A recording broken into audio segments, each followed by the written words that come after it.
I am Vice President Communications Mall of America. That means I oversee media relations, public relations, our community relations outreach program, tourism department, experiential, our ESP communications hub, our entertainment team, and I'm forgetting social media as well. So a number of different departments. You know, like the rest of the private business sector, retail has changed and continues to change over the past 100 years, to be quite honest, but it's changing more rapidly now. The retail industry is evolving ever so rapidly with the internet, with Amazon, with online competition. It's important to stay ahead of those trends, to understand what the consumers need, and to make a connection with the consumer. I think consumers change, right? Consumer behavior changes. Clearly, an underlying factor for everything is technology. You know, 10 years ago, we didn't have smartphones. People weren't doing things on their phones like they do now. And that technology is going to continue to evolve and advance. But I think consumers themselves continue to evolve and change. Every generation has new expectations. They want to connect with the world in different ways. It's those changes that are driving the retail industry, and they're going to continue to happen for the next decade and more, and for coming generations. You know, the question comes up a lot, is the shopping mall dying? To be perfectly honest, yes and no, right? Traditional malls who don't stay relevant, who don't invest in their property, who don't offer amazing experiences, who don't touch and deal with their guests one-on-one, they're not going to survive. I believe that retail will continue to evolve and will continue to change. And those malls who don't invest in the property, who don't invest in technology, who don't invest in training and guest service, but most importantly, who don't invest in the relationship with your guest, they're going to fail and they're going to go out of business. The question comes up all the time, is Amazon dominating the world? And again, the answer is yes and no. Right? They're driving a lot of change in the retail industry. They've done a lot of things that are really good, that make it easy for consumers to get what they need and have it delivered. How convenient.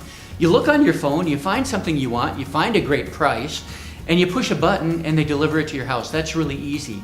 That also takes out the tactile experience of going someplace, of interacting with your friends over a glass of wine or a cup of coffee. That takes away the tactile experience of smelling the smells, of feeling the sweater that you've been contemplating buying. Does it fit my body correctly? What do the colors look like? What do they look like in different lights? All those experiences you can't get online. You can't get that through Amazon. Do they continue to shape and drive the industry? They are a big factor in the industry. Do they have to dominate it? Not at all.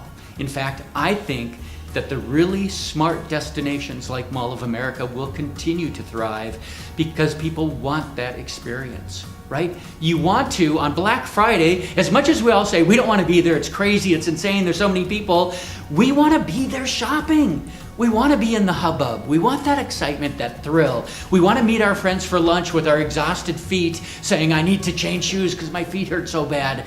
We want to be able to have lunch with our friends or grab a glass of wine at the end of the day. Those are the important things.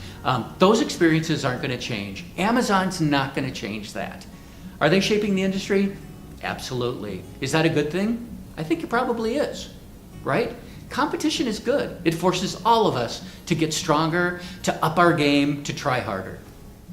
You know, industry experts say that in excess of 8,500 stores, retail stores, locations will close this year.